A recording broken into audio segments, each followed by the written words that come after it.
From Hollywood, California, the Hotchkiss Packing Company presents the Marx Brothers.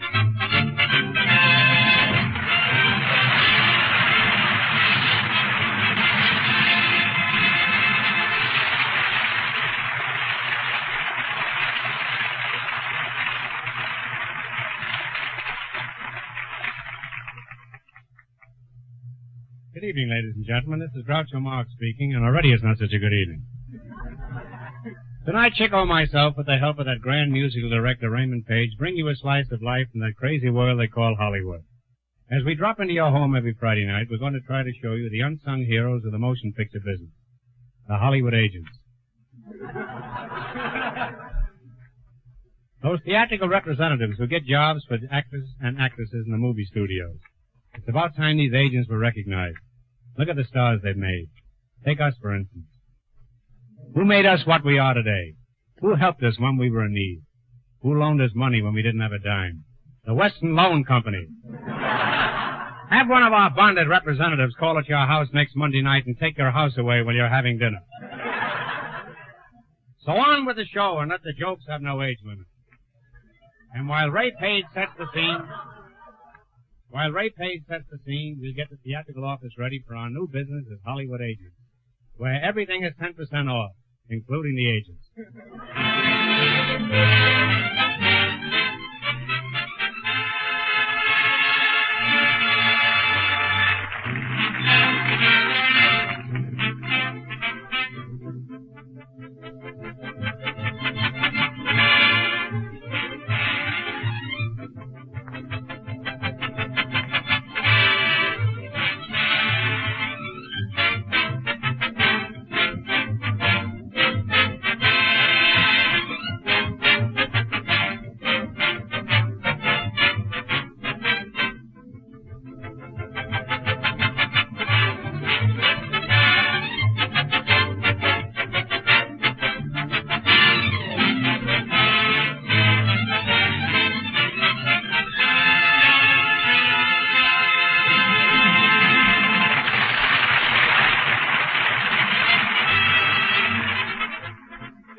Here's the office of the Square Deal Amusement Company, operated by Groucho and Chico Marx.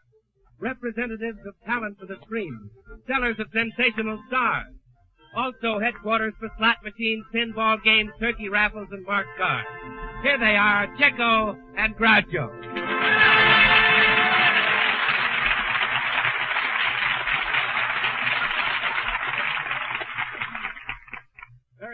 Very excellent. I can't understand it. We have a business. We've got a marvelous office here, but nobody comes in. I wonder why they stay away. Chico, did you put up that sign on the door? Yeah, but I couldn't find a sign that said Marx. The nearest thing I could get was a sign that said Mumps. Fine office. Where's my secretary?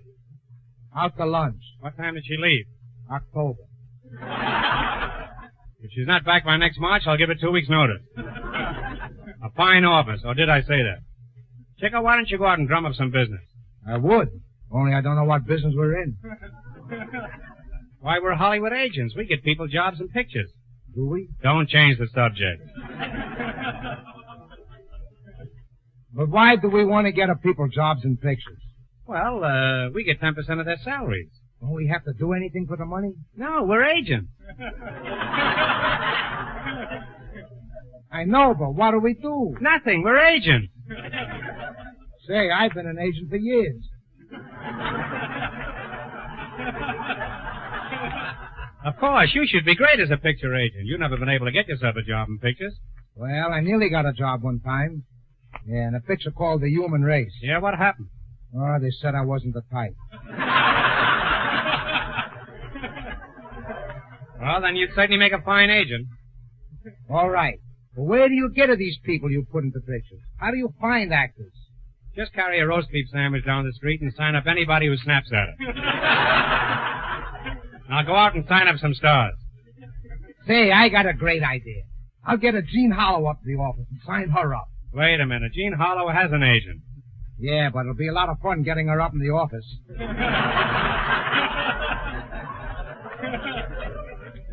Say, boss, do we charge the ladies the same 10% commission? We take 10% of everything an actress gets. You know, I'm only afraid of one thing. What's that? Twins. Chico, you're a dreamer. Come on, I'll try you out as an agent. For example, if you walked into a producer's office, how would you sell them Kate Smith? Yeah, I don't know. Why, you'd say, this little lady can sing, play the piano, and in an emergency, move it. Oh, oh, gee. I got the idea. Come on, try me again. All right, suppose the studio calls up and wants a leading man like Clark Gable. What would you do? Well, you say, this little lady can sing, play the piano, and in an emergency, move it. The trouble with you is you can't get your mind off Gene Harlow. Pardon me, are you the Mumps brothers? Chico, you don't have to answer that. You needn't be afraid of me. I've had the mumps. Yeah, but you haven't had the Marx brothers. Away with false modesty. What's your name, madam? Sadie Thompson. Hey, what's your racket, Miss Thompson? I was in the California Company of Rain. I don't remember that. What was it called? Local showers. Enough of this pitter-patter. Tell me, my little blood orange, what do you do? Well, you see, I can sing, play the piano. And in an emergency, move it.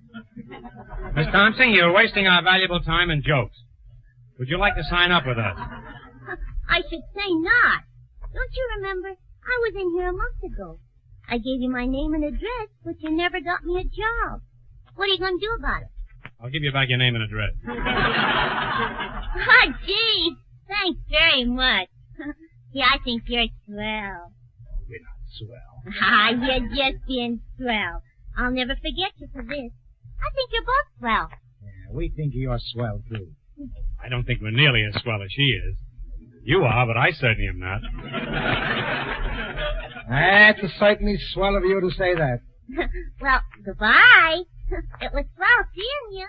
Well, it was swell seeing you, too. Swell up and see us again sometime.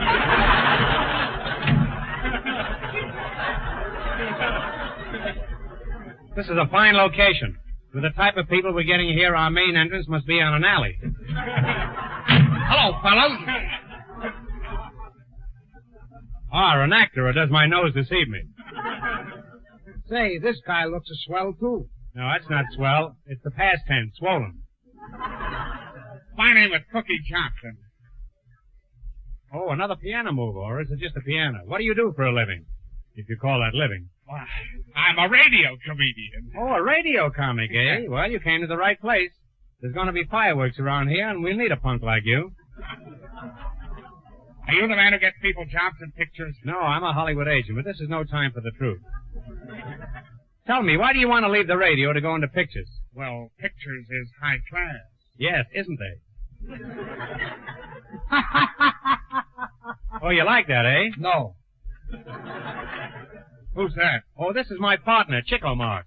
Any relation to Laundry Marx?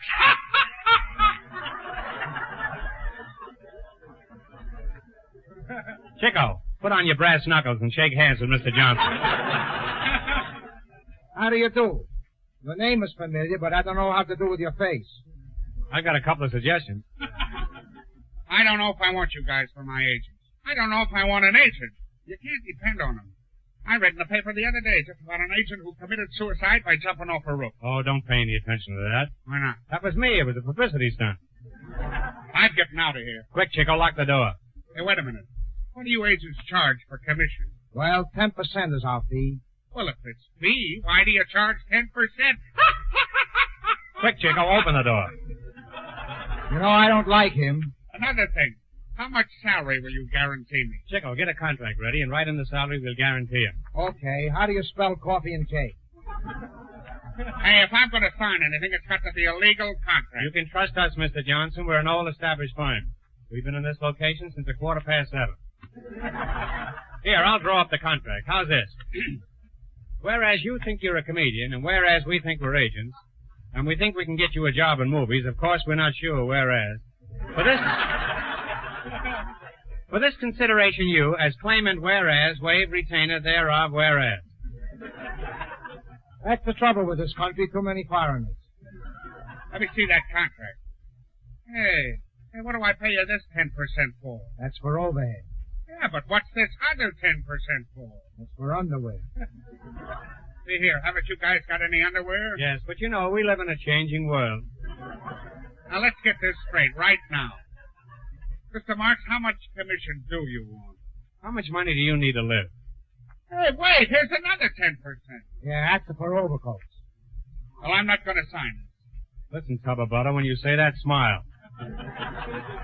Yeah, you know what happened to the last guy who didn't sign with us? No, what? He's now a star at MGM. I'll tell you what I'll do. You get me a job for $5,000 a week, and I'll give you $50. Huh. You get us a job for $5,000 a week and we give you $100. Well, that seems fair enough. Fine, sign here. We'll take you right over. We'll take you right over to Mr. Pincus's office at the Miracle Studios and get you started in a picture called Strike Me Pincus. Okay, but you gotta put a clause in the contract guaranteeing me work. All right, how's this? Whereas, if we don't get you a job in 4 consecutive months, or 4 consecutive jobs in 1 consecutive month, you're an old maid. Now sign. Now, wait a minute. Take it easy. I can't sign right away with you. You're strangers. Strangers? Oh, you're crazy. I've known Groucho for years. Well, that's different now. Fine. Where's your pen? Alcatraz.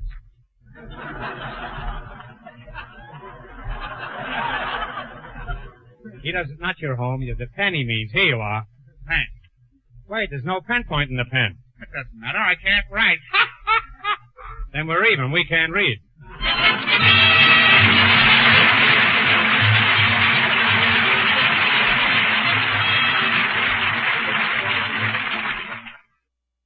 The first time I fell in love. Then came the depression. You know, once I built a railroad. Then I ran out of blocks. It was just before the crash. I was eating my last chicken dinner. I was the kid with the drumstick. Then came the war. Well, the war wasn't quite that horrible. Yes, the war. And I fought, but I had to go anyway.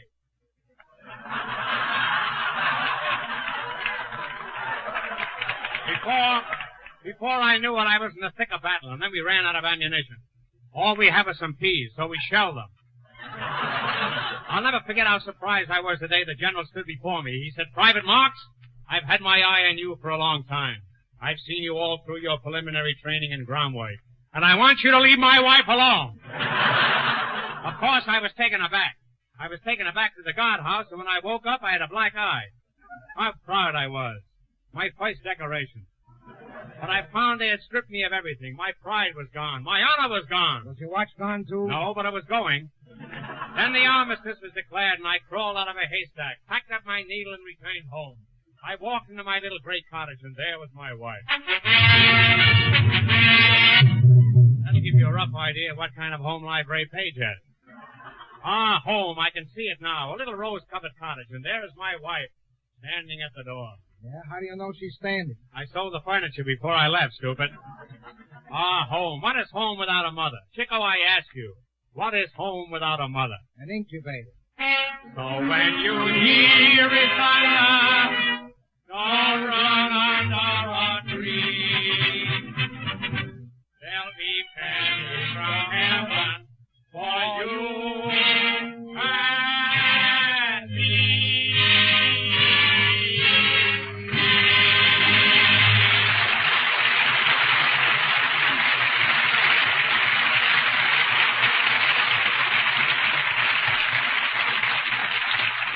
Thank you, ladies and gentlemen. That was Miss Hollis Short, Chico, and myself, rendering one voice and 2 counterfeit choruses of Pennies from Heaven, accompanied by Raymond Page at the mighty cash register. And now, in all fairness to our real singing star, I think Miss Hollis Short should have an opportunity of winning your approval. Chico, take over. Look, everybody, listen. All of you people at the banquet tonight are in the picture business. You're always looking for new talent, and yet right here under your nose is a great singer. Come on, give her a break and listen to her. And I tell you what I'm going to do. I'm going to help her Raymond Page direct, and I show you how I would present her. Let's start. Very soft and like a summer night in nature.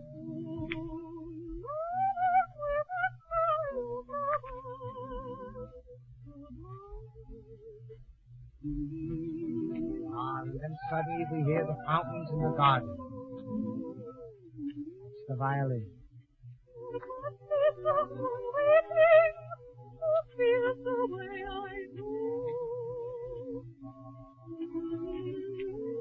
Then the nightingale joins with you. That's the flute.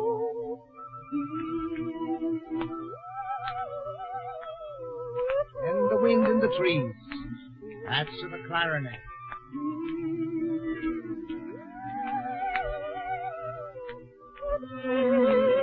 The shallows are the sea.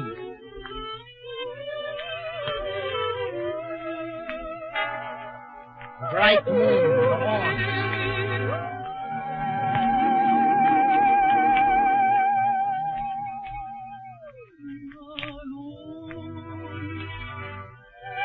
And soon the whole night is singing with you.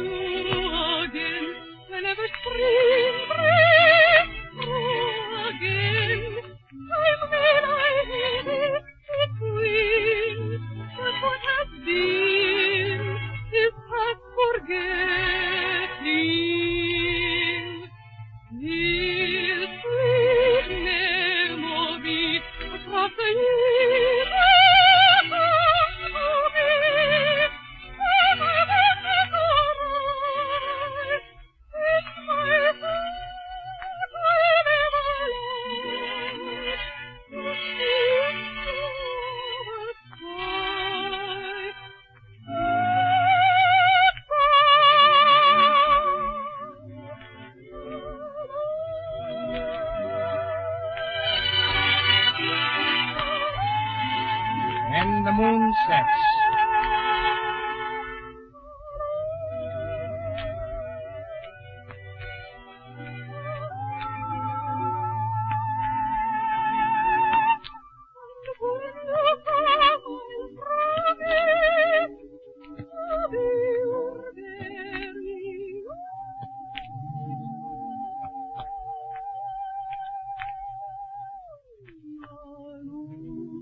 The nightingale sleeps.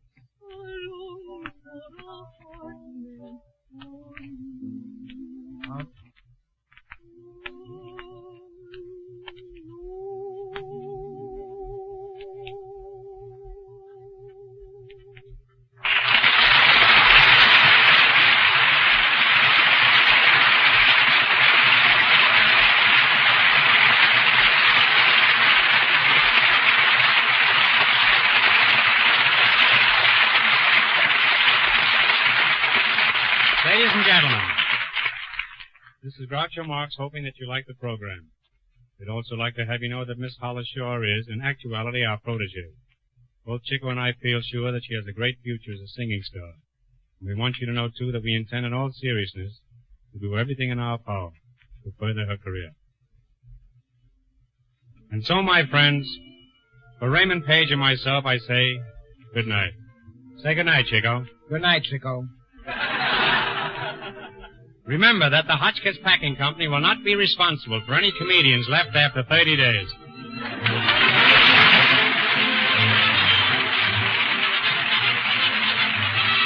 This is the Columbia Broadcasting System.